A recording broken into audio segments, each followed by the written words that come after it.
زابينج 9 مساء. مباشرة نمشيو للنيوز. خليت أحباء السيد الرئيس تبدأ في التحضير للحملة الانتخابية القادمة. تعثر كتابة الدستور في المجلس التأسيسي هالأيامات. عدوى الغزران الفوق تمس بعض الزعماء الأوروبيين. يتم فرنسا مع جمهور بي اس جي في الكامب نيو البارح. دنزل واشنطن وبعد الأوسكارات هوليوود يبدل القلم استعدادا للمهرجانات الصيفية في تونس. نبداو اليوم بالاعتذار ملكة جمال سيدي بوزيد واللي قلت ساهو الأسبوع الفارط أنها من القصري. غلطة يفيق بها بالوقت معز. ظاهر مش متابع مليح حسام المسابقات ملكة جمال تونس، لأنه المسابقة هذه كانت ملكة جمال سيدي بوزيد وماهيش ملكة جمال القصري. ظاهر معز متتبع وفي له نوع من التظاهرات.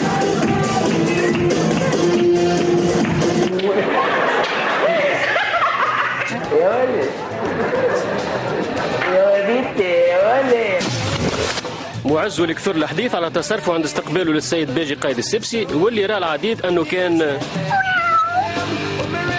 في استجواب الرئيس نداء تونس، وأنه يكون في استجواب الوزراء وسياسي تروي. مع الاعتذار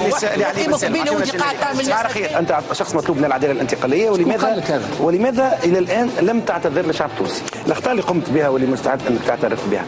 اين سيد باجي قايد سبسي اثناء الثوره؟ وقت اللي كنت انت مدير الامن من 62 ل 65 صارت قول تعذيب في العديد من الايقافات في جانفي 63. انت كنت وزيرا داخليه ومديرا عاما للامن في تلك الفترات، صارت عديد من عمليات التعذيب.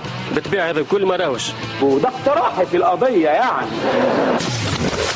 معز قلت لك من هيك المره سيب علينا من 9 مساء انه نمشيو نخدموا في العربيه، الاجواء غادي خير بياسر. محيط دار القضاء العالي صباحا، وكانت مظاهرات حاشده قد تجمعت امام يا بنتي يا ولد. نمروا للضيفه القاره للزابينج النائبه سونيا توميه في تدخل رشيق جديد.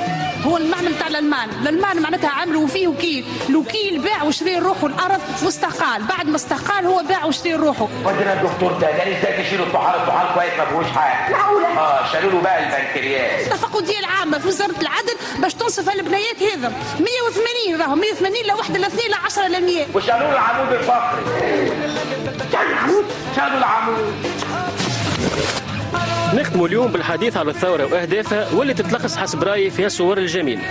في أعز مرحلة في حلم.